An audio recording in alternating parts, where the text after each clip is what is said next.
is Superintendent Tom Hawkins. Good morning, Tom. Good morning, Vanessa. It looks like January in Illinois outside. You know, it does, which we need to remind drivers to slow down. It is snowing. That's correct. They need to slow down. We have a few that are driving this morning that are acting like they've never seen snow, so they just need to remember, slow down. That's good advice. You got it. Everybody good this morning? I know you guys take extra precautions with your bus drivers, the routes, and all that good stuff. Yeah, our parents have an understanding, and so do our staff, that, you know, with our district being so rural, a rural-based district with a lot of buses, and that we just know that our bus drivers are going to take their time, make sure that students get to school safely, and our teachers are aware of that as well. Okay, everybody be safe on the roads. Luckily, it's not a lot of snowfall we're going to see today. No, it's not. As I shared with you before we went on the air, I have a few superintendent friends, one that's just north of I-70 that cuts across the bottom part of our state. And Wednesday, he was on his third snow day of this week because all that snow from the beginning of the week system just pummeled the southern part of our state. So. It sure did, and it's pummeling southern portions of the U.S. My parents have more snow than we have had all winter thus far. They're sitting in that 7 to 12 inch range down in Little Rock. Well, that's crazy, yeah. And a lot of times when down there, they don't even put the plows on the trucks. No, so we close down. Yeah, they have no idea what to do with it. So, yeah. Nope, close down. Get ready for the Sugar Bowl tonight. That's what we do. Yeah. How was your school board meeting last night? It was well. It went well. It really did. It was a pretty light load for a school board meeting. And we haven't had a lot of time from our December meeting, which was our big meeting, of course, with the tax levy. But then we went right on break after a week. And so that we've only been back a week. And so not a lot of time in between with our break in there over the holidays. And so it was a slow board, but we had a lot that went on. And we had a presentation from NG Services. It's a corporation that comes in and will do a assessment of your facilities and grounds and try to find more efficient ways to make improvements, and also look at the life expectancy of services that you have. So they did a presentation to the board. And also last night, when we came back on January 3rd for our institute, I was able to watch Mr. Higbee and Mr. Mollick, our assistant principal, present the school improvement plan for the junior-senior high school. So it was a very well-done plan, and I just asked them to present it to the Board of Education last night. So I was pretty proud of those two for doing that. School improvement is something that's important. It's always been a passion of mine. Coming from Galesburg, and our group has been working with the Regional Office of Education, and specifically Jessica Donaldson and Tiffany Springer, who also is a professor at Monmouth College, and guiding our staff along the way in the school improvement process. It's just been great. Good. On the facilities and grounds, anything stick out in that presentation that you're going to think about over the next few years? No, I think the big thing is that, you know, we have a building out there at the South Campus that is older, and you know, moving forward, you know, what would we like to do? Would we like to update, remodel the inside? Would we want to make some additions? Like, you know, last night we had, you know, a presentation or a public comment from Madeline Wood, our choir director, our band director. Let me get this straight. In regards about possibly building an auditorium space. So there are some needs out there. There are some wishes and some wants, but a company like this, NG Services, would be able to come in and you know, tell us what that would look like as far as a dollar amount. But there are other services out there that do that too. And the auditorium space has been talked about since the consolidation. That's the one extra thing that would make the campus somewhat complete, is the ability to have the Christmas programs, the band programs, all of those beautiful music opportunities in a space on the campus. Yeah, yes, it would. Our main concern, for everybody is the cost. And as they shared with us last night, since COVID, they've seen about a 6% increase in construction costs per year since COVID. And one of our board members asked last night if they thought that was going to, plateau a little bit, maybe come back, and their response was, "Yeah, we hope so." and I hope so for everybody. Construction costs are just going up across the board, and it just gets spread out to everything that we deal with, and so. It's just not something that schools are faced with. It's also the average consumer is. And you think about all of the ancillary aspects of why it goes up. So we had COVID, we know the supply chain, but since then, and really just this week, think of all the housing that has to be replaced with the wildfires and some of the destruction of the hurricane on the East Coast. That's going to mean lumber and steel. Absolutely, and that just affects us. It trickles across the nation. So it's something that a service like that, they claim that they have the ability to kind of control costs, but they provided us with some area districts that they've worked with, and so.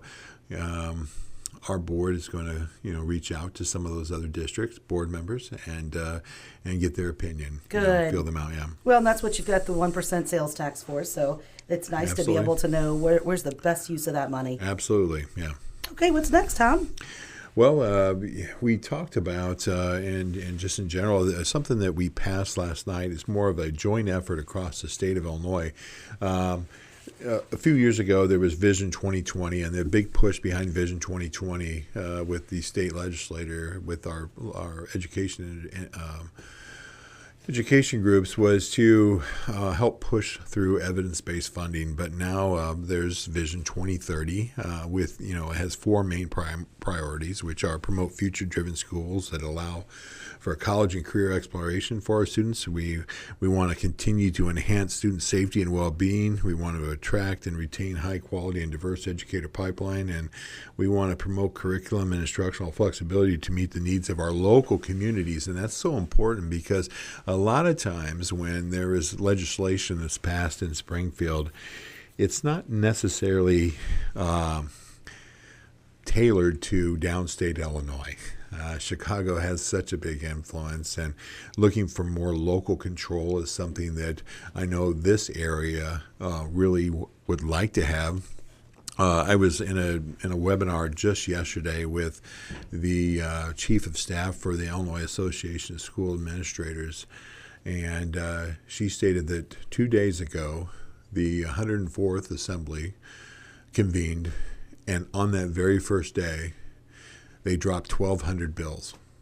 They filed 1,200 bills. 1,200 bills on the very first day.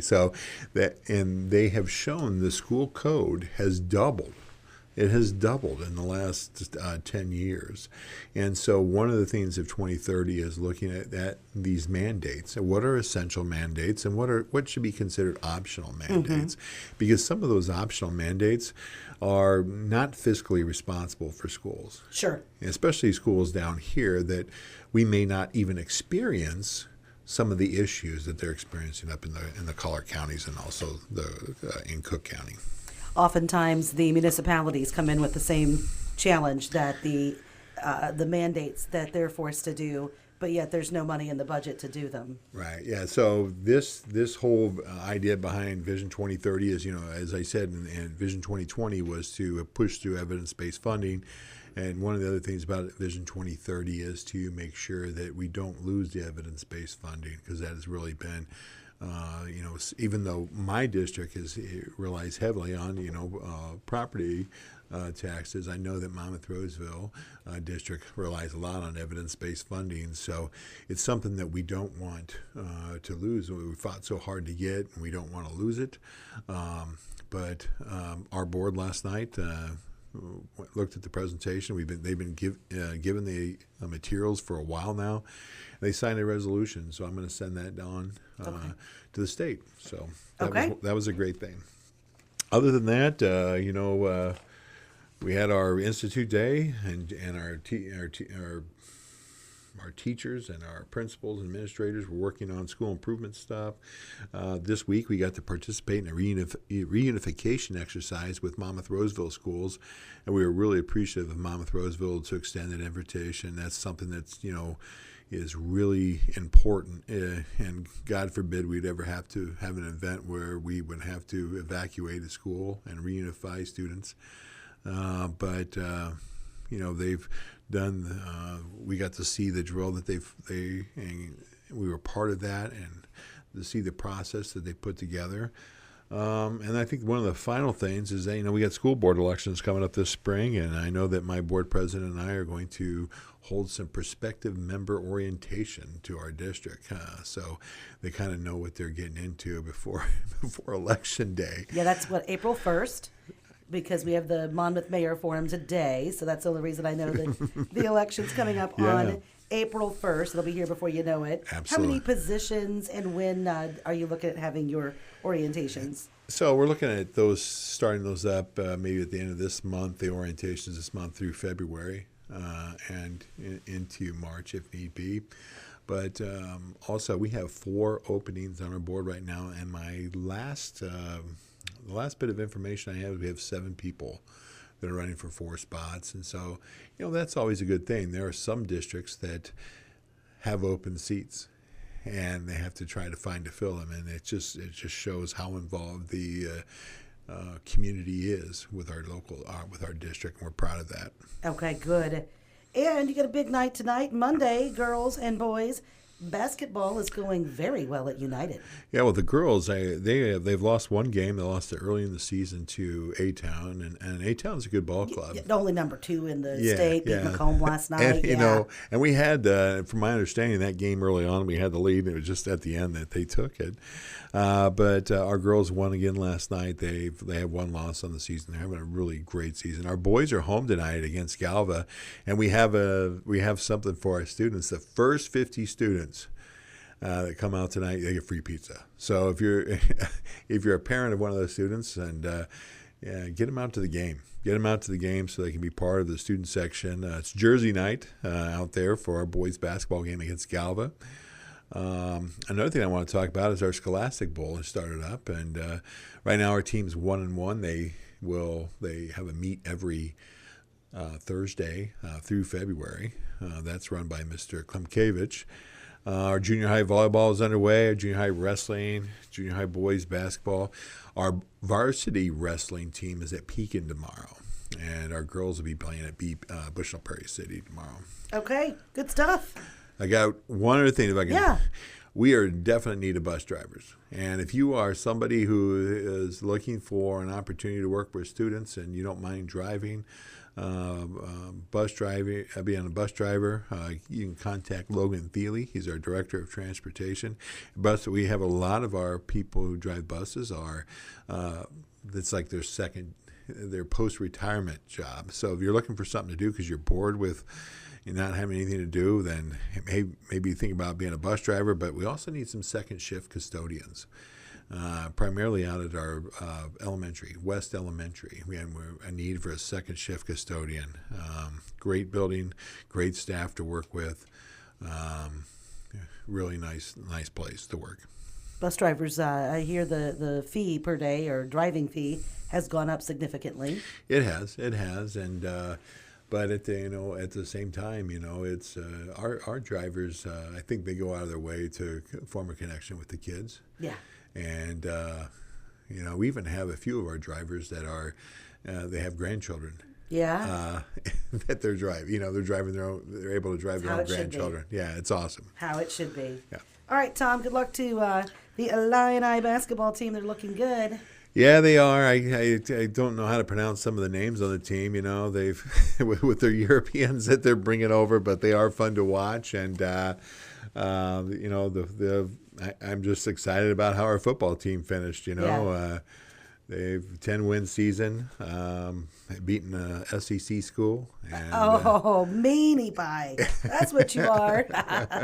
Yeah, no, congratulations! Nice. It was good. Thank you.